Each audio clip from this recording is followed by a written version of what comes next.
My name is Martin Mattert with the Witness to War Foundation. It is June 1st, 2019, and we are at the Dwight D. Eisenhower Presidential Library in Abilene, Kansas, sitting with Miss Maria McCullough, who was in a prison camp in Poland during the war. How are you doing today, Maria? I was in Siberia, You were in Siberia. yes. Well, it's very nice to be here with you today. Thank you so much for joining me. My first question is, where are you from originally? I am from Inner Wrocław, which is central. I think what you may call it has the information. And tell me about your family. My family, we were, let's say, we were middle class, and we had a nice house. We had a nanny, which took care of me, and we had cook, and What did your parents do for work? Mom had 5 children, so she didn't do anything, but my father was in the army, Polish army at that time. And Do you know what your father's role was in the army? if you look up at that paper, it said that he was sergeant major, but he was lieutenant by the end of the war. And tell me about your siblings. You said you had 5 I children, had think? five of us all together. My sisters all passed away. My one sister died last year. I'm so sorry to hear that. Me too. Were they older than you? Yes. So, I'm the baby. so tell me when you first became aware of the war in Europe.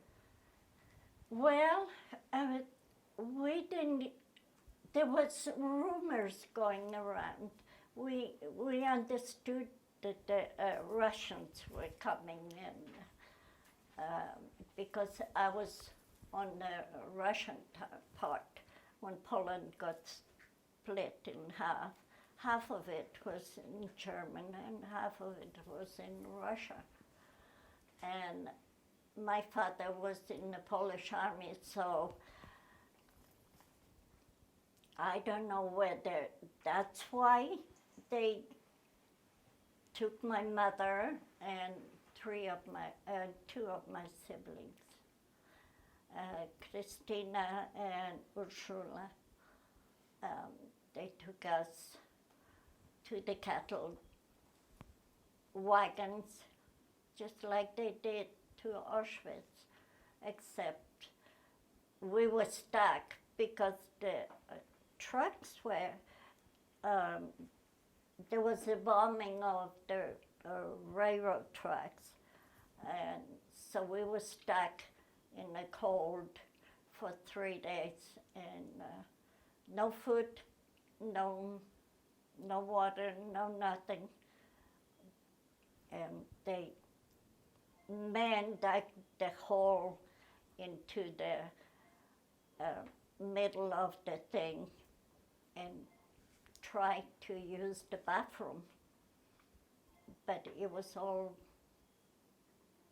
kind of, they used the knives and whatever I don't know, I don't remember what they used. Well, let's go back to the day they came and took your family. What do you remember about that day? I remember they used the back of the gun to hit the door, and that was like 2 o'clock in the morning, and told my mother, you have just few minutes to get your stuff together and you just going. And that was the Russian soldiers that did that, not the Germans. Did they take a lot of the people in town? Did they take everybody? No, they just took, I think mainly because they were military dependents, and I think, at least I think it is. Were the guards cruel to you all? Very cruel. They pushed my mother to the side and told her she couldn't take this and she couldn't take that. And they were watching us like hawks. So tell me more about the cattle cars you were in.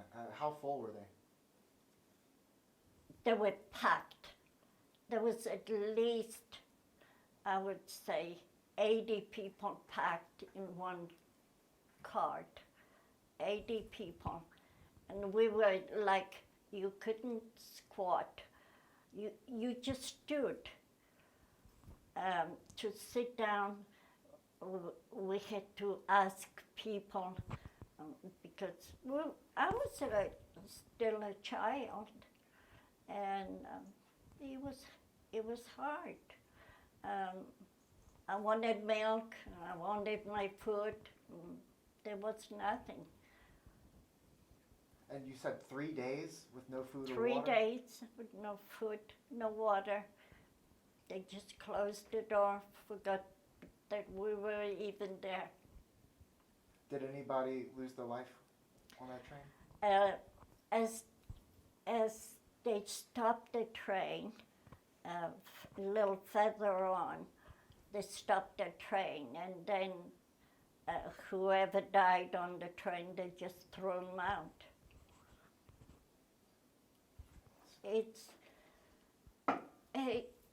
I would like to have the young generation to know that things did happen. It did happen. Absolutely. And the Russians were just as nasty as the Germans. Maybe they didn't experiment on us as far as we know, but they worked my mother to death. So tell me about where you arrived. We arrived, and straight away the door came open, and we seen nothing but snow, and that was. They said, "Hurry, hurry, hurry!" To get out of the trains, and that was it. And we were moved to barracks. That's where we were moved to. And do you know where this was? That was in Siberia. But the train did stop a few times because they had to throw the people out that died on the way. Were there any villages nearby that you recall? We couldn't see. All you could see is through the tiny little slots in the train. So what were the barracks like? It was one long barracks, and they pushed us only into this. There was no beds. There was just plain board with hay. That was it. Were there prisoners there when you arrived? Yes, there was quite a few. What was their condition like? Very thin, as I recall, very thin and very undernourished. And they sort of kind of clued us, my mom, what was expected, and since I was little and my sister was little, we didn't do any work, but How old were you at the time? I was probably the age of 6, and 6, 5. Were there other children in the camp? Lots of children, lots of children. There were a lot of mothers, and there again, if anybody died, they just threw them in the river or just discarded them. They didn't bury anybody. So what sort of work were they making the adults do? My mother, and I don't understand that, they would strip the bark off their trees. And I don't know what was the purpose of that. You know, my mom died when I was just 6, 7. Could you tell me about that? We went to Tehran, Iran, but we went to Tehran. There was a massive amount of people that were coming in by thousands, and there was like watermelon, there was fruit, and people gorge on that because they haven't had food for so long that a lot of them died because they were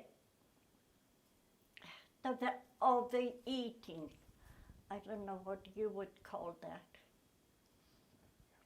A lot of people got sick eating too A much. lot of quickly devouring the food that they kept saying eat slowly and stuff like that, but you know, people haven't had any fruit or anything. I mean, in Tehran, we had a lot of figs and a lot of fruit.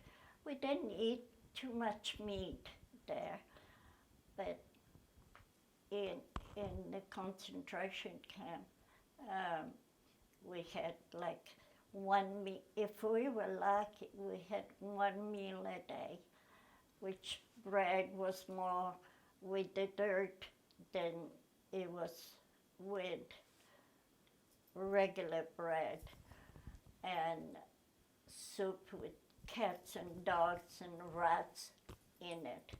We just had to, you know, when you are starving, you eat anything. You eat anything. The same thing, you know, if there was worms or anything. My mom,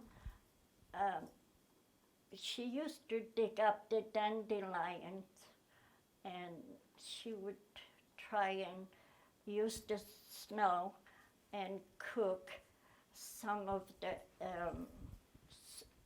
make soup out of the dandelion, the roots and all. And the water of the snow? Well, water of the snow, you either washed, we washed.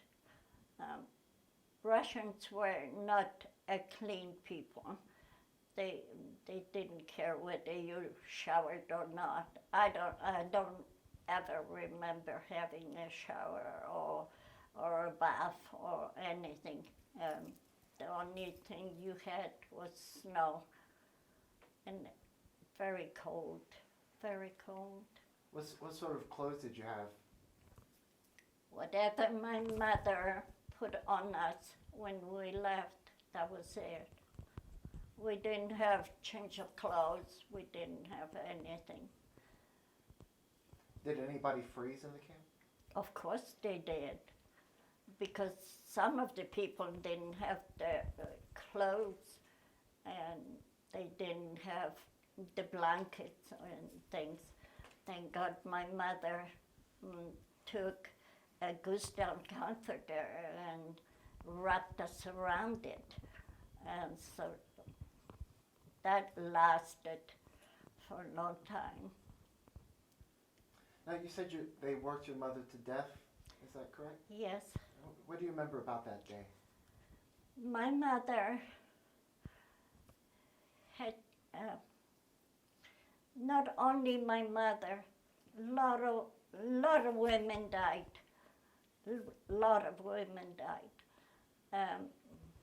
because the freezing water and the snow and just froze. Some of the women just floated away it was just an everyday thing that somebody died and floated off in a river. And how did your sister do? My my sister that is a couple of years older than I am, stuck with my mother, but my one sister was older, and she stood 3 to 4 hours in the line to get the soup, rationing of the soup and the bread that sometimes we didn't get.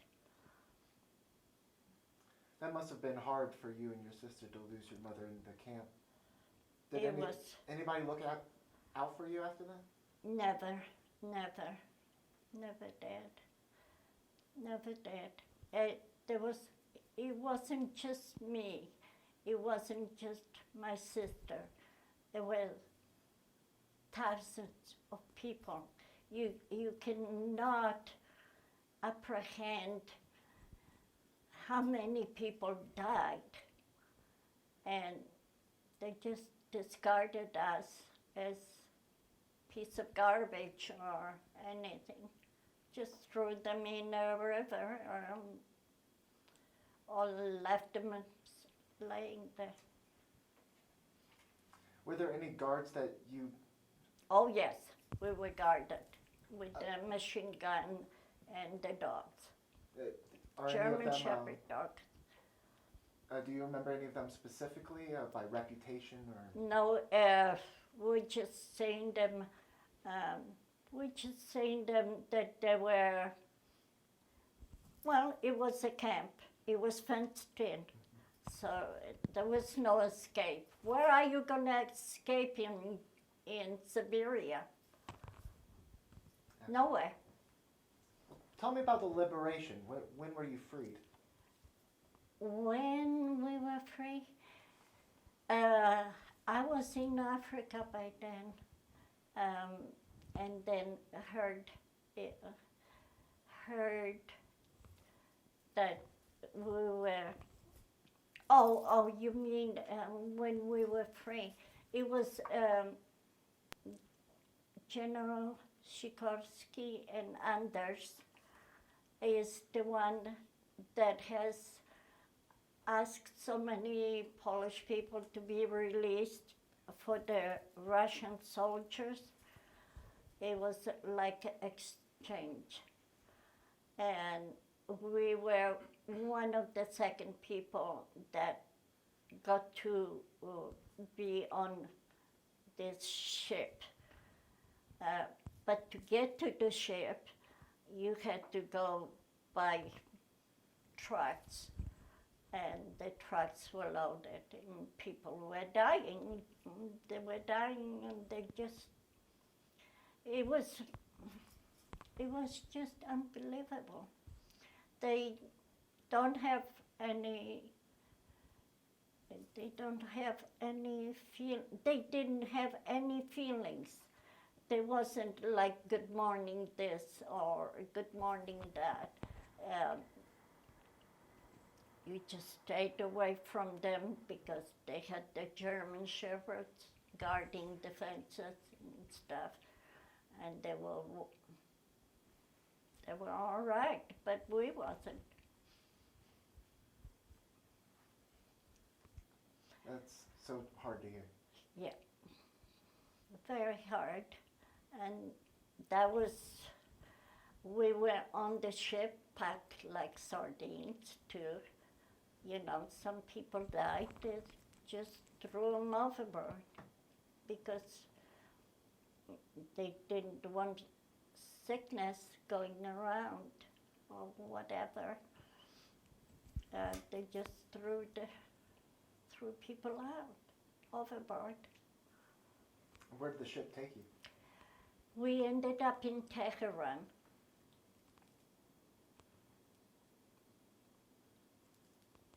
And that's where all the people. Of course. And how long did you stay in Tehran? I am not sure. I think 2 years. I think I stayed 2 years in Tehran. And you're still with your sister? I'm still with my two sisters and waiting for. And my mom got buried in Tehran. She's still there, as far as I know. Had you heard about, anything from the rest of your family in Poland? All my family in Poland were looking for us to see through Red Cross mainly. Everything was done through Red Cross. And that's how my father found us in Tehran and came up for my mother's funeral, but then he had to go back to work to Monte Cassino, and then where they celebrating the thing of Tibet. Was he able to take you back to Poland? No, he was not. We were taken to Africa, and because we didn't know whether my father was alive. At that time, the Polish army still existed. Up to the time that Germany and Poland, Russia split the Poland in half, and then my dad was in Monte Cassino. He fought for Monte Cassino in Poland, in Italy. Did he survive that battle? Yes, he did. He did. Few years ago, my dad has got honored, and but then he died in Poland. He died in Poland. He went back to Poland. I married the American, and so there was no sense. And there were the camps. They called them camps. Is where we were displaced people in England when we arrived to England. I'm a little bit ahead of myself because I have been all over Africa and New Zealand, just moving people around.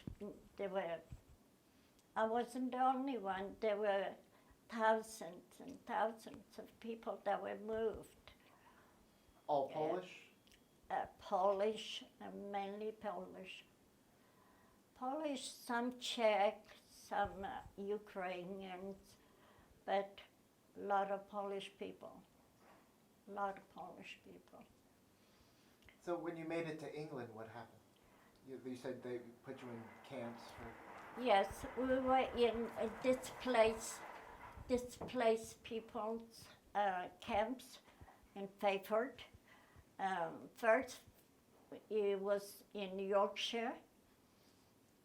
We came into Yorkshire, and that was where the Polish army there was no more.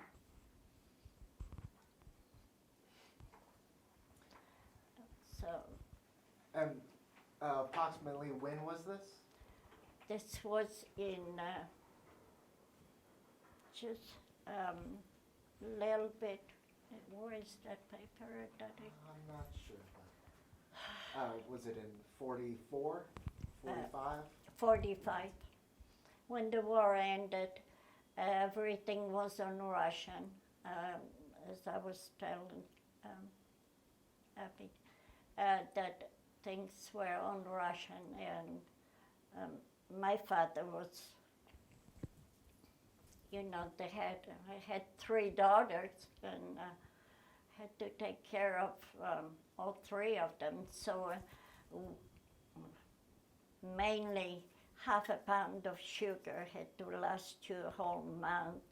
So no butter, but margarine. Everything was,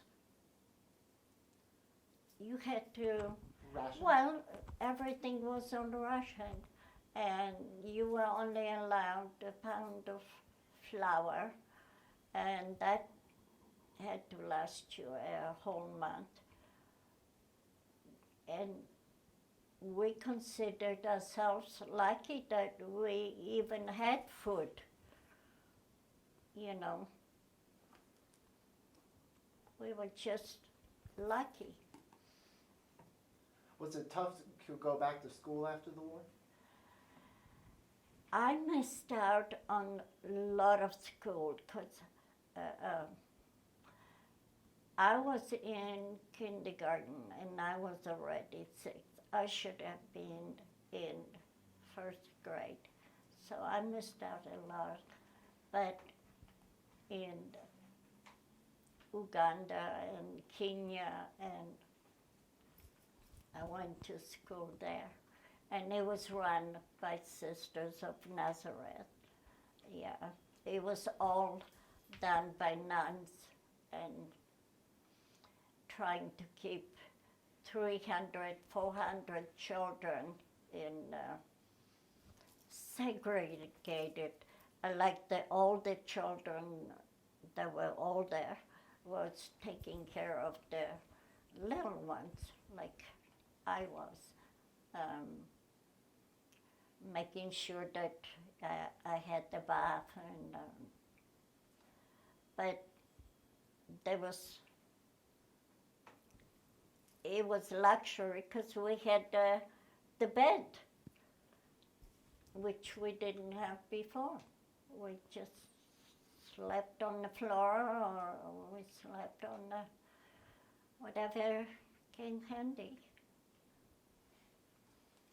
So after the war, what'd you do when you became an adult? After the war, my father, I was not quite 21 yet. I went to work on American base, which was Bryce Norton, and met my husband there. How did y'all meet?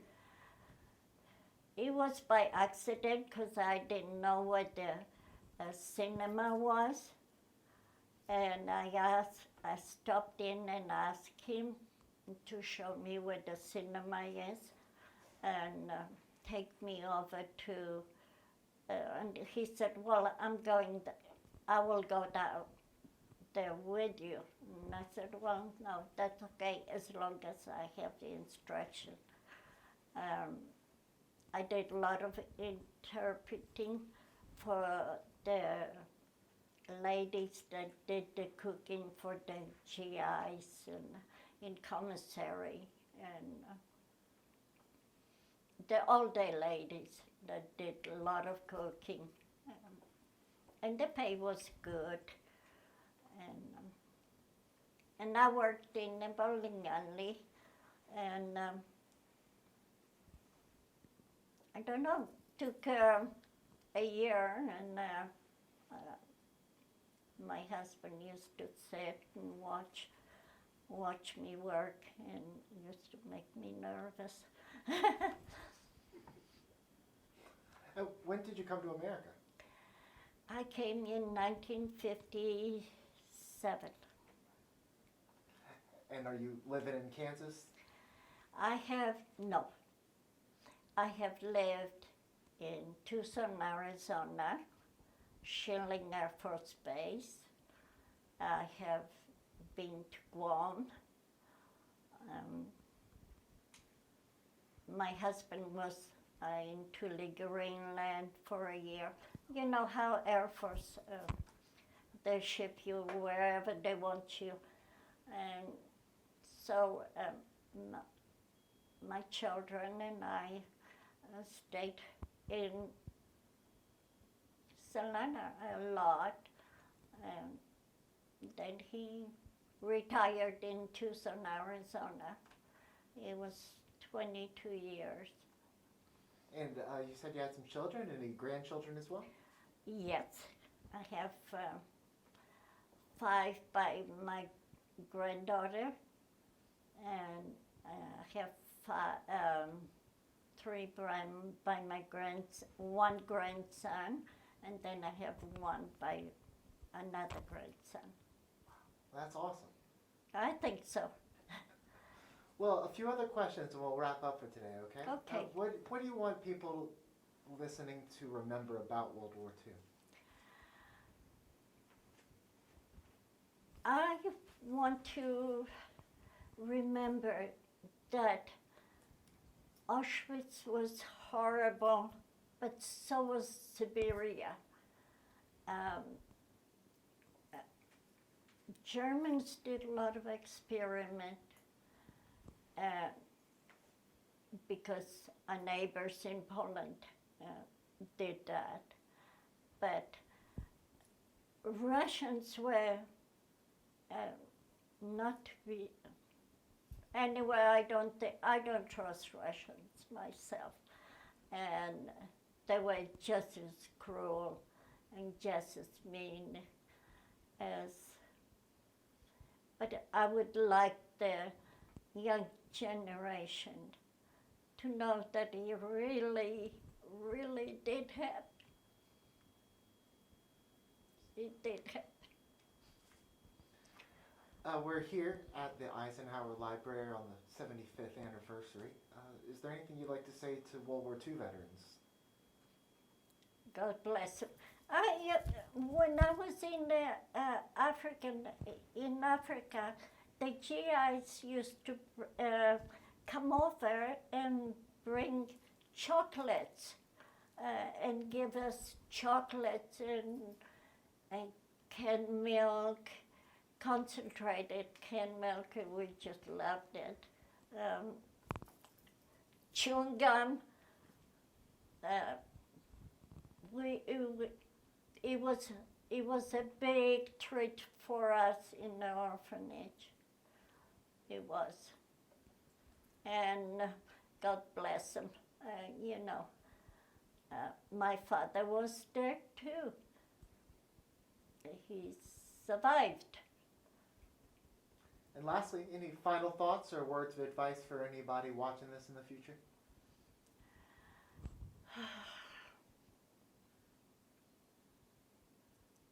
Love one another, especially your mother and father.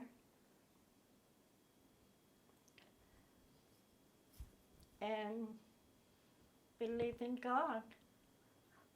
He will guide you.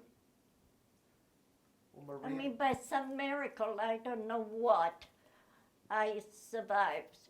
I often ask, how come this one didn't survive? How come I survived? any other questions from the room? How old are you now? I am 84.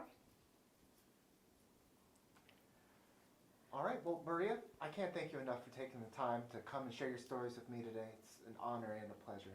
So thank you again. It's been I just hope the young people, the young generation, do believe that things did happen.